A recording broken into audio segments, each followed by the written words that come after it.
first off, wanted to talk about something that, well, we're gonna sit and have Starbucks. Because let's be honest, I'm a Starbucks whore. Okay, I'm a whore for many things. I'm pretty sure I referred to myself as a granola whore this morning to my assistant. She was telling me, I was on the phone with her earlier, and she was like, because she knows that I like granola, and she's like, I found this other really great granola. And I said, well, send a picture because I'm a granola whore, so I'm sure that I'll thoroughly enjoy it. Anyways, she's such a sweetheart. She's such a sweetheart. And on that topic, so many of you are saying something along the lines of, like, it's, I say assistant for lack of a better word. She assists me in a lot of more physically challenging tasks. So, due to my chronic illnesses, I don't always have the energy, physical energy, to do a lot of these things, and they're more challenging. So my assistant will help cook meals for me, like make soups for the week. She will help clean my floors, help change my sheets, get my mail for me. She will pick up my medicine from the pharmacies. She will go to the store and pick up something if I need it. So she really helps make my life a lot easier with my chronic illnesses for certain tasks. And also, again, I have been prone to passing out in like seizure episodes and, falls multiple times a week for different health reasons. And so having her has been kind of, at least start coming in a few times a week, helps to kind of have someone there with me since I live alone. And just in case, like, it's, hang on.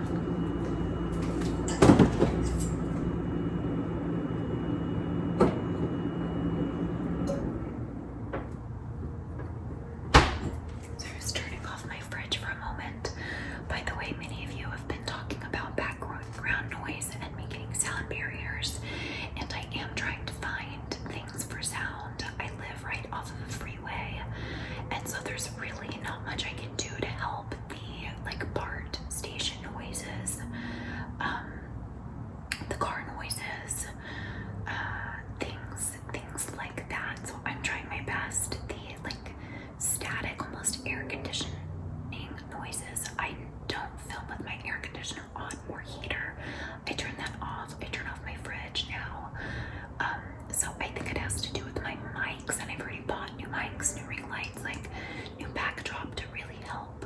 So I really am trying my best, and I thank you for the patience.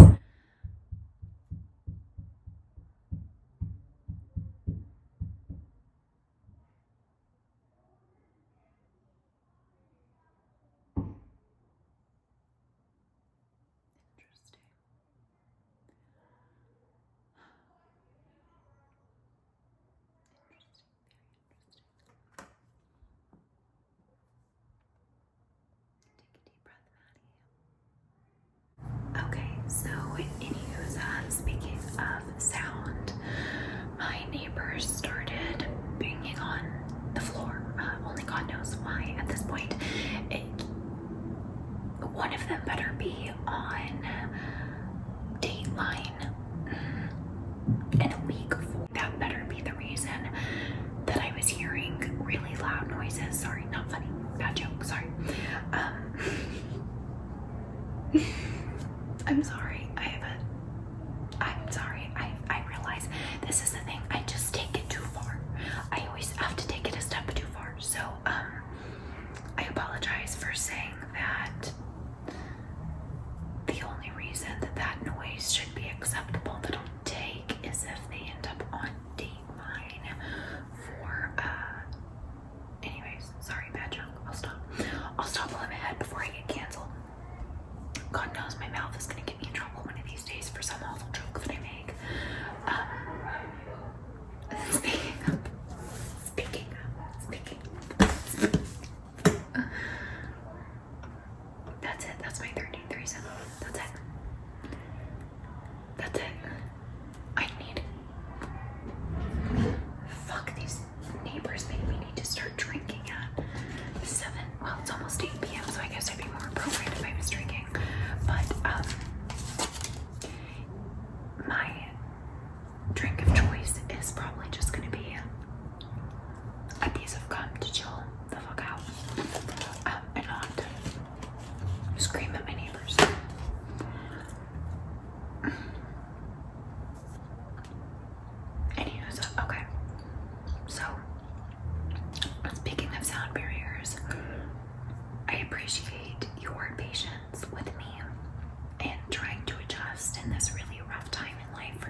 new equipment for everything to try and fix things going on. So if we can just hold out a little longer, just a little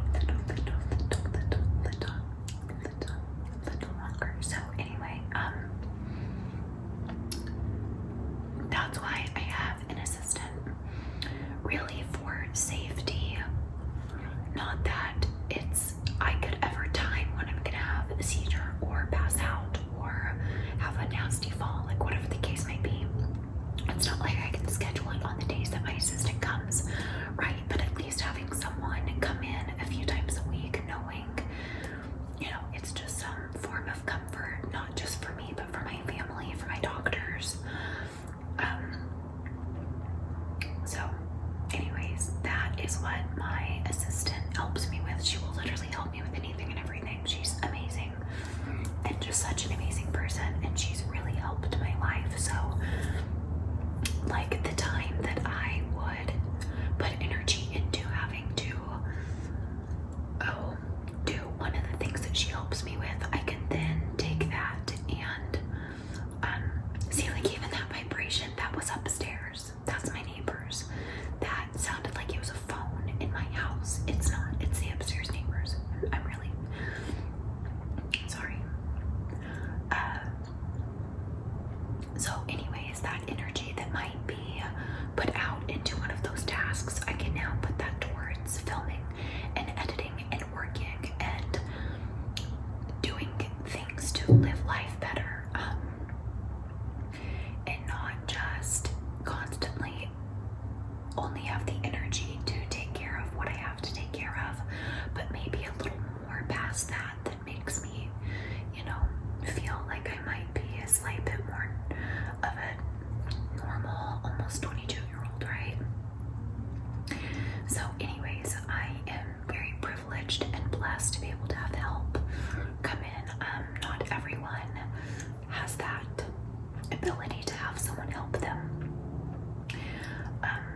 So anyways, I definitely have acknowledgement for that, but I think it makes it sound a lot more bougie, if you will, than it actually is. It's more of like a person that assists me with more daily tasks that a normal body, like able-bodied person might be able to take care of versus someone who has health issues. So just to touch on that, but also here in a few days I'm going in to get my feeding tube placed, and the feeding tube will go, like it tapes onto the nose, it goes through the nose, down the back of the throat, and it bypasses the stomach. So I'll be in the hospital for a couple of days, and hopefully this feeding tube, as much mourning as I've had over it, because I just have to, it's a new adjustment of life. It's a like slap in the face reality of where you are at almost 22, and a feeling of I can't provide nutrients and the ability to do what a body should be able to do for your body, and so there's mourning for many things with that, and it's not like you see people, young people in their 20s with feeding tubes all the time. So it's really hard to,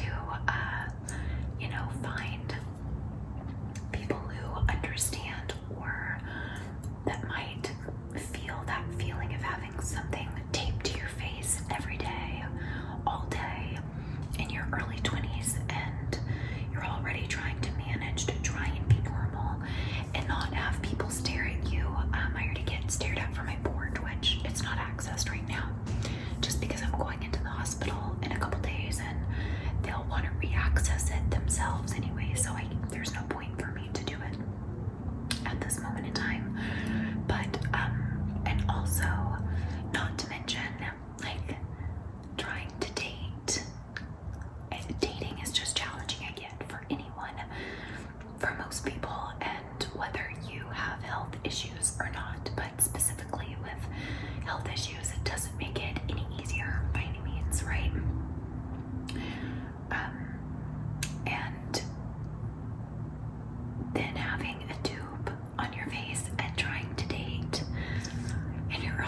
face is also challenging.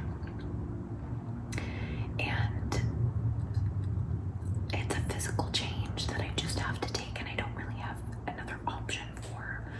My body needs the nutrients that it needs to keep going. And yes, I have cried and I have cried, and there's constant mourning for what was and what will be.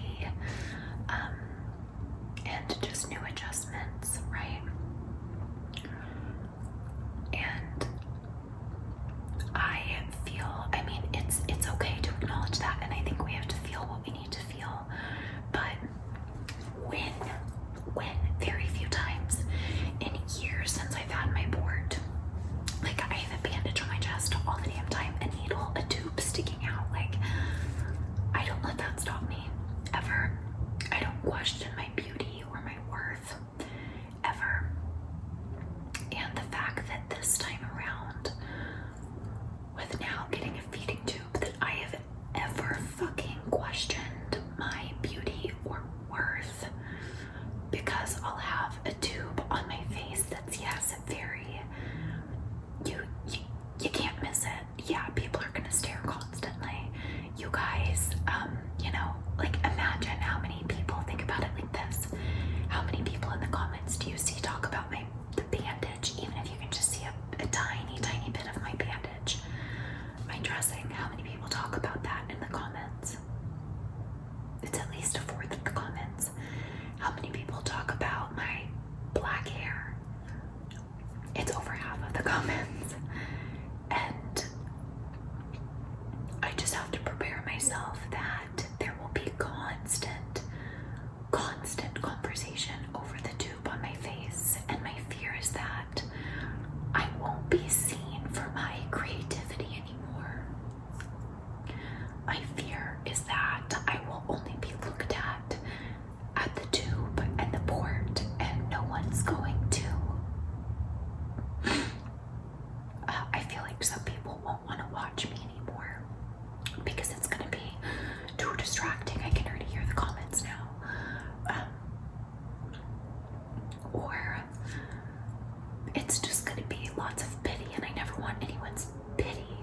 I don't talk about my chronic illnesses for pity. I talk about my chronic illnesses and mental health and real life things, because social media is a false reality, and a false reality that we all control the narrative, and we can push out whatever narrative of ourselves that we want out to people. And it is very rarely, by society standards, it is looked down upon to be any type of honest when you aren't anything but happy. And everyone, I know so many people that suffer. Like, how many times have you sat feeling alone because you feel like no one's gonna understand, and you're alone and you're suffering?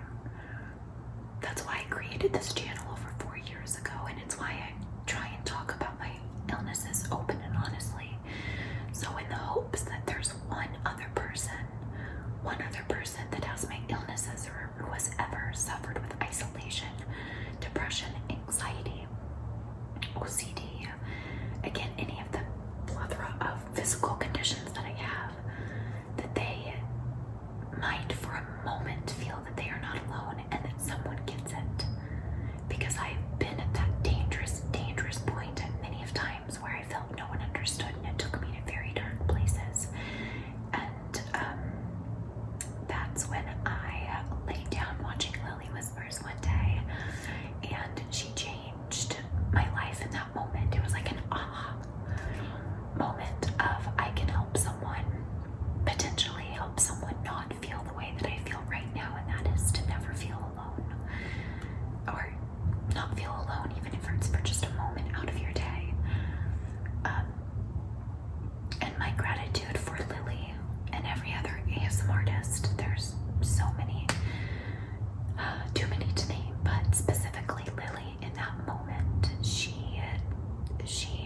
saved me in many of different ways, and my gratitude for her will be forever. So if you have never watched Lily Whispers, first off,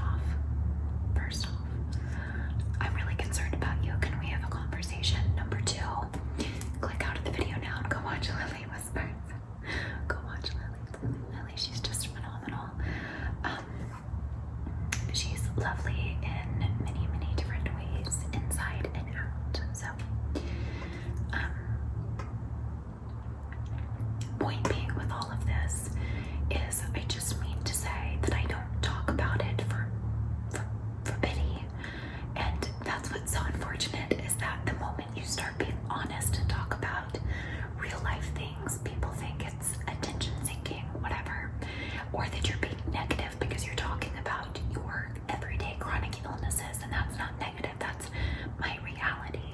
That's what I live in every moment, and if it pisses you off and you can't stand to hear me talk about my illnesses, and it's annoying, imagine how I feel every day. Imagine what my every moment is like if you don't even want to hear about my illnesses or can't. And it's annoying and it gets old. Imagine it gets old for me too. The pain gets old, the suffering gets old. But that's why I talk about it, because we just can't keep doing this on social media. It can't keep going like this.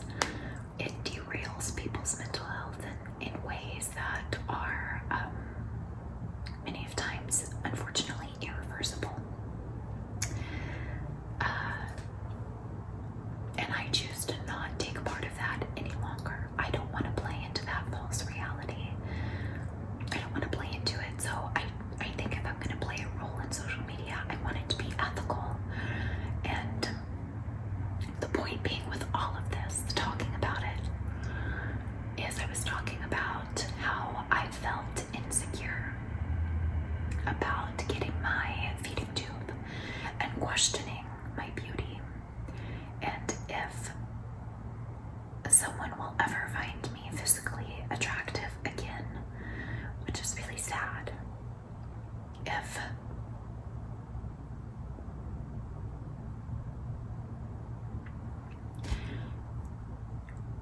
being involved with whoever I might be involved with will continue to find me beautiful, or just moving forward with life, trying to, it's not, I desire a relationship, I desire a partner, I desire companionship, I desire all of that. I just don't know how realistic that's going to be for me, or is for me.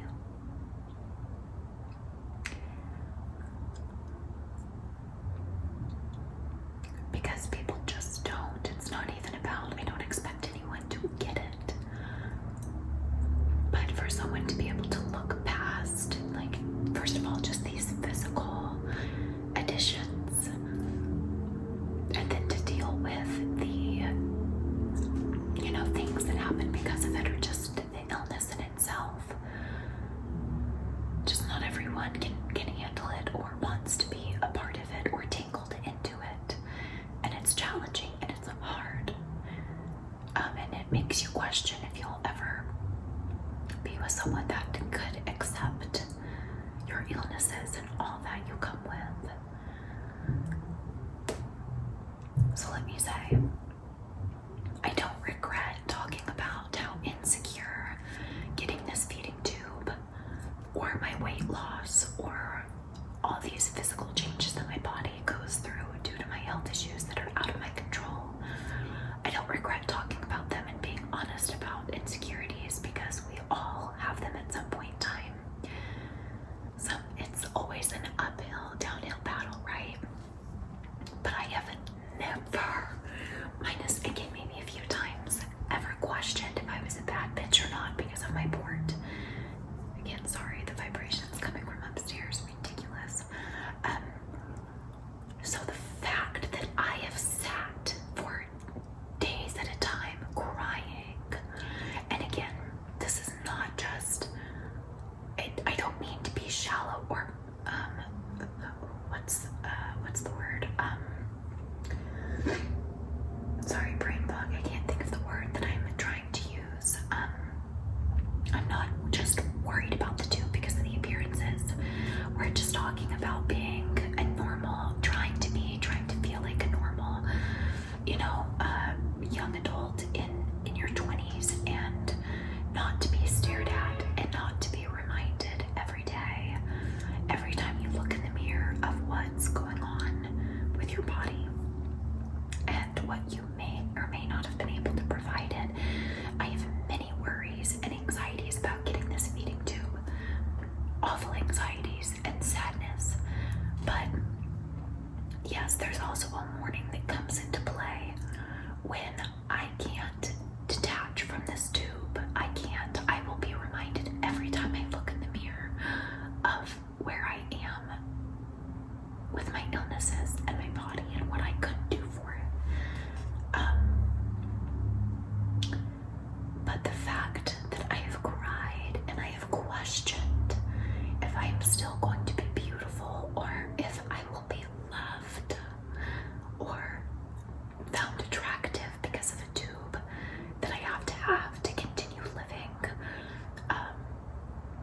give my body the nutrients that it needs is, first off, really, really sad.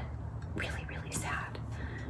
But I have never, again, minus a few times with my board, questioned that or let it stop me.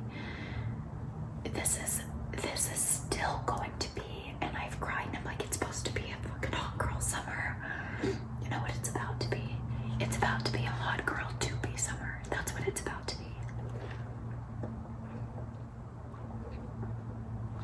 That's what it's about to be. I refuse to get my feeding tube placed and look at myself in the mirror and put myself down, my body that's trying its hardest, mentally and physically, for me to keep it going, to then look at it and say,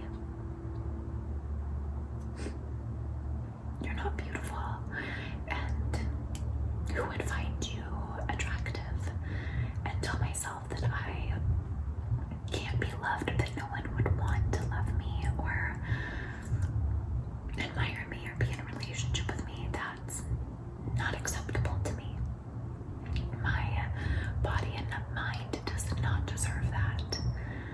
And so it's still going to be a hot girl summer, and any person who would look at me with a feeding tube and not be able to see past it is not worth my time. You're not worth my time. And how shallow. Like, how shallow. And you're lost, buddy. You're lost. Unfortunate. I have a great time. I am a great time. I have a great time. So pass up me the feeding tube and the board. Listen,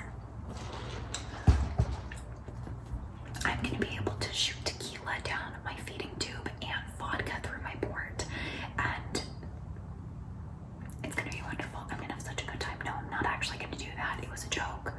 It was a joke. So, point being is that any guy who I, or whoever,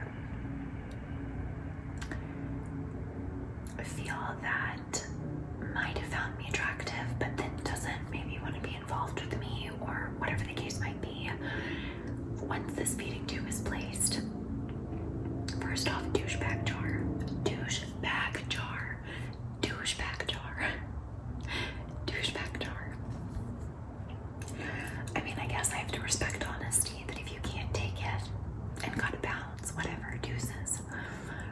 And I guess that I have to respect honesty, but also douchebag jar. You know, yeah, there's still gonna be insecurities, and there's gonna be adjustments, and there might be some limitations and things that have to shift because of this, but point being is that I'm sorry that you have seen me question my beauty or worth or potential chance for a romantic relationship, for a partner, because I will have something that my body needs to really keep going, and that could help me live a more quality life, because my mind and body don't deserve that, and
are bipolar, if you have borderline personality, if you are chronically ill with, whatever the case might be, you are also a bad bitch.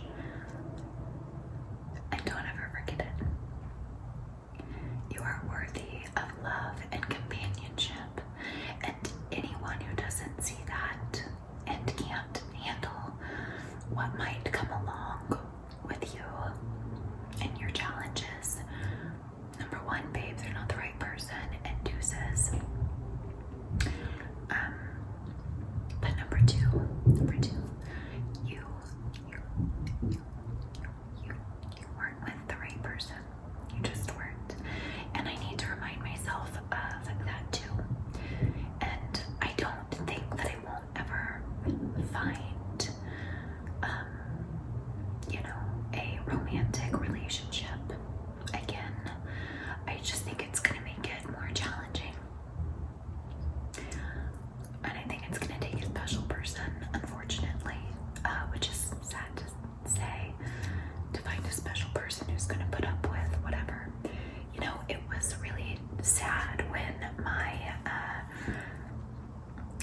a partner that I had for like 5 years, and I broke up, and so many people said, like,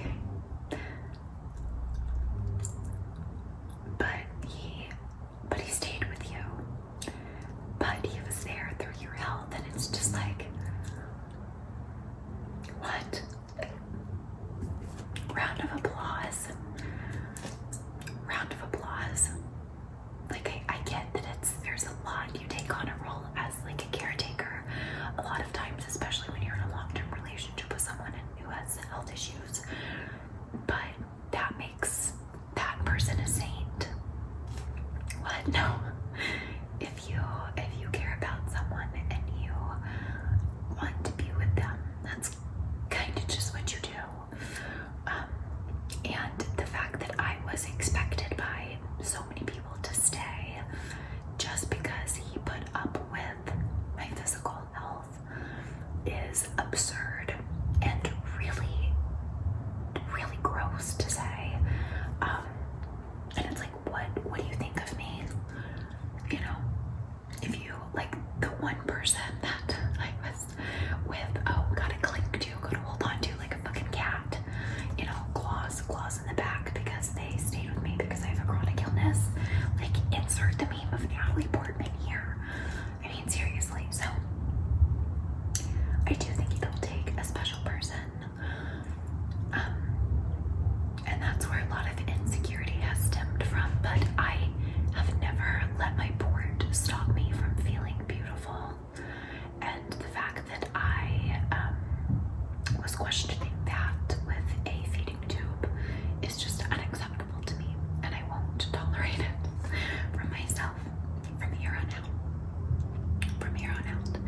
So I might need a reminder every once in a while. I might need you to send me a picture of your phone screen with that reminder that Maddie's the bad bitch, feeding tube and all.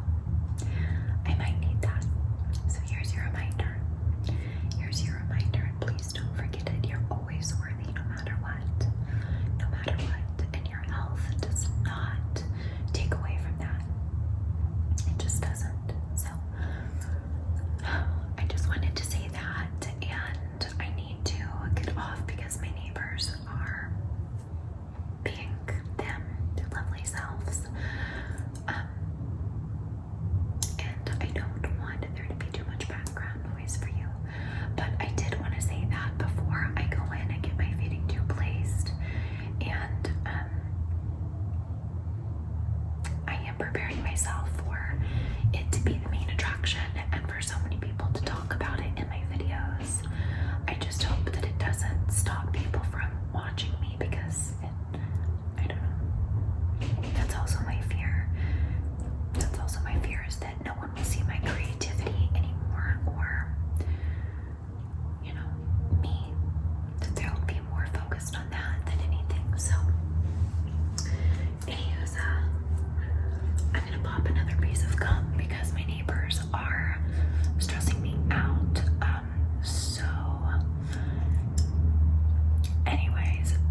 like I always say, when in doubt, Grey Goose it out.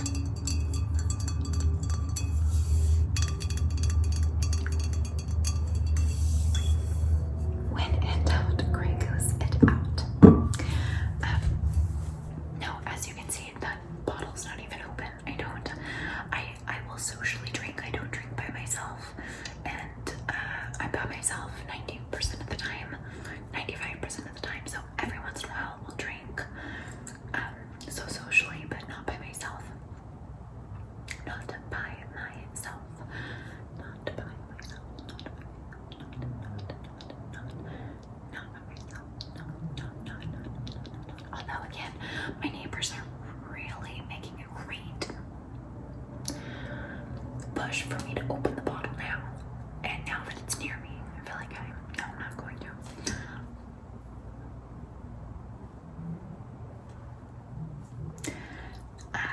Someone keeps accusing me of injecting vodka into my lips. It's this whole thing. It's actually hysterical. Like they keep telling me stop injecting my face with shit, with Botox, whatever it is they're claiming. And they're like, if you would stop drinking so much vodka, your chronic illnesses would go away. It's one of the funniest trolls that I've ever had, ever. And I just think it's so funny. Like anyone who actually knows me, you guys know I don't respond to hate comments. I just don't do it. One time every year I might snap at someone, but I always block and delete and I giggle. This is the thing. If you're going to be a troll and leave a hate comment, make it clever. Don't be a basic bitch. Don't tell me to stop injecting my face. Don't,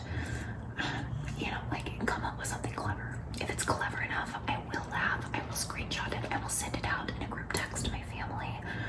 I will probably laugh, and I shouldn't encourage it. But again, if it's clever enough, anything for a giggle and respect. If it's snarky and bitchy enough and dry enough, but come on, if you're gonna come at me for my face, if you're gonna come at me for my health, boring. No, it gets old. Come up with something different. Listen here, okay, honey. If you can come up with something clever enough, I will print it out and I'll put it on the fridge, okay? You'll get front row, okay? Okay. Draw me a cute little picture with your crowns while you're at it.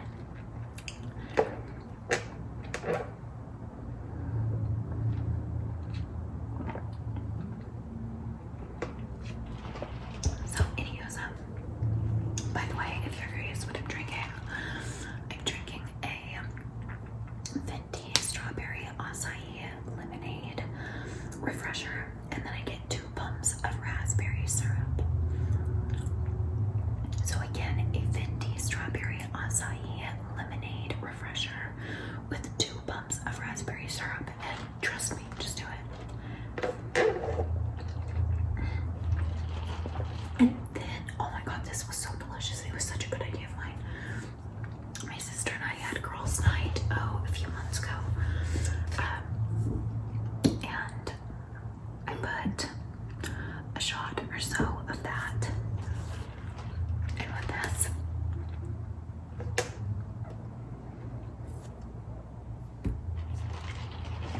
It was good. And then I have I realize this is a heart palpitation, just waiting to happen. It's kind of geeky of me. It's a fun little game I like to play with myself called Will I Get a Palpitation or Not?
because I knew it.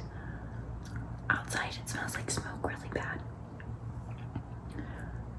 When I opened the door, that's cute. You thought, oh, good for you, Maddie. You went outside. Sweet friend, I did go outside, but it was only to get a package. And then I did the Howie off of the bench warmers where it was the sun. And then I jerked back and ran back inside and hid in the closet, the dark closet. Anyway, Nick Schwartz and the bench warmers, one of my favorites. But anyways, when I opened the door, it smelled like smoke outside. And I'm just reading that there was a fire, or there is a fire near. Wonderful, wonderful, wonderful. I love living in California. I love living here. Oh my God. I love paying an astronomical amount on my rent every single month. I don't even own the place that I live, and there are fires all the time, so I am bound and determined to have my house burned down, and I never even owned anything. Not that it's any better if you own your house and it burns down. I have fire insurance, but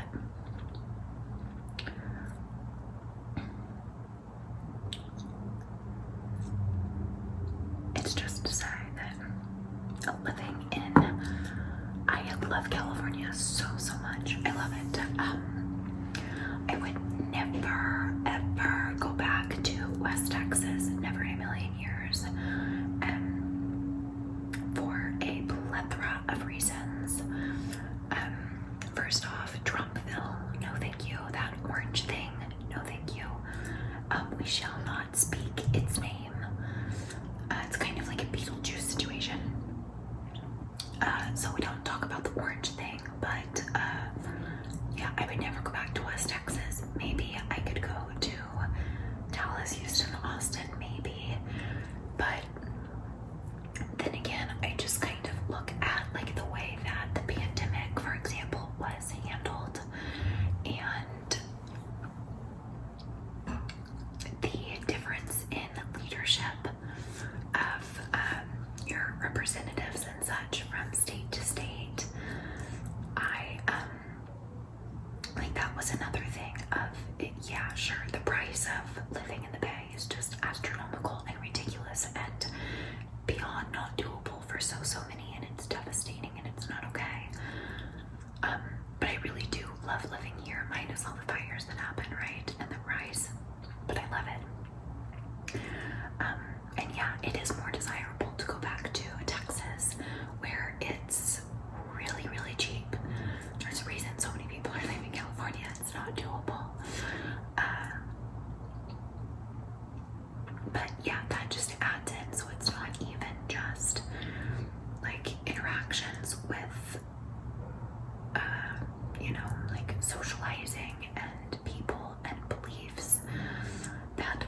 is like my sister's boyfriend will be here, and then, like I said, my mom.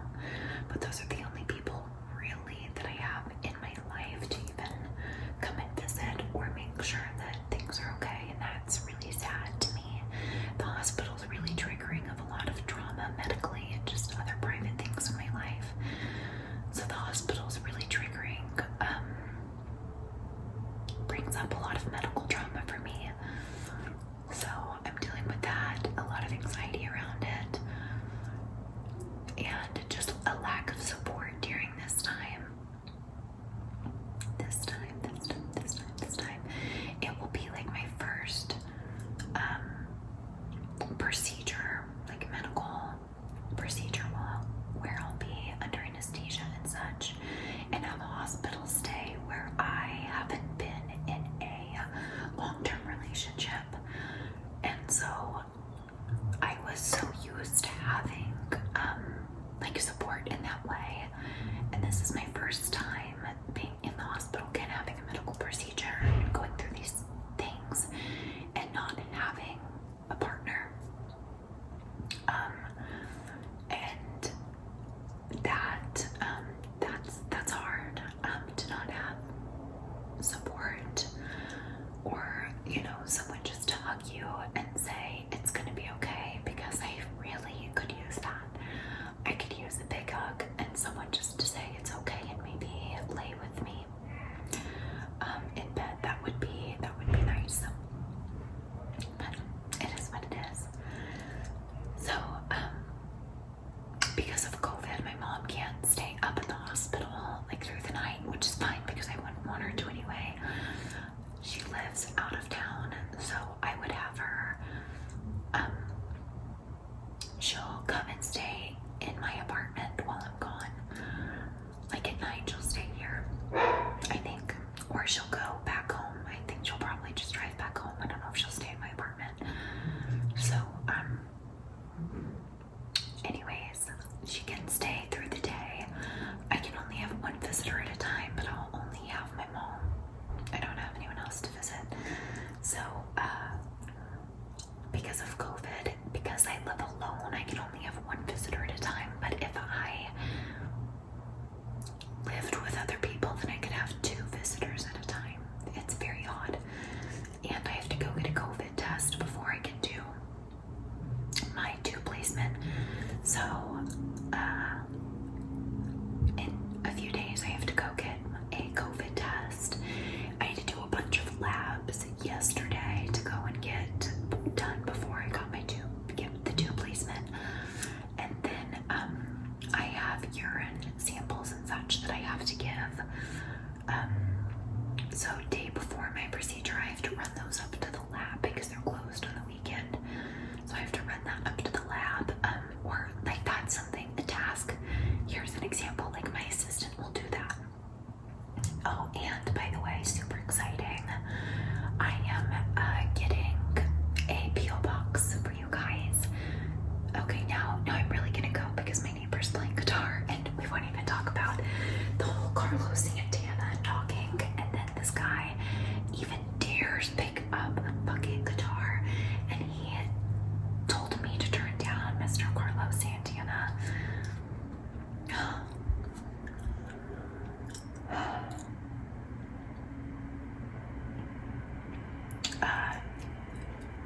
Sorry, I just gotta.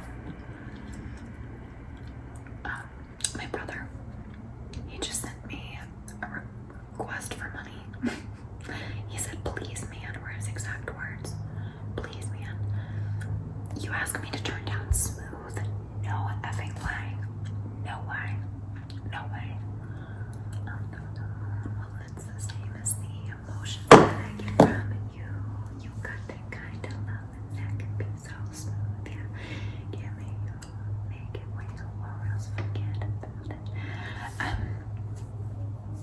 Anyways, one of my all-time favorite songs, and I'll let you go because his singing is just.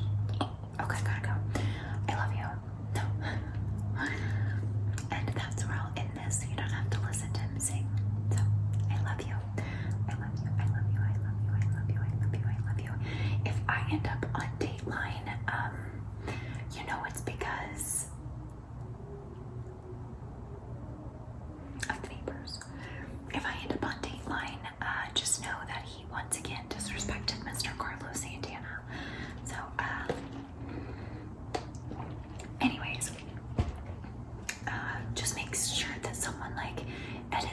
mugshot and make sure that my lashes are really dark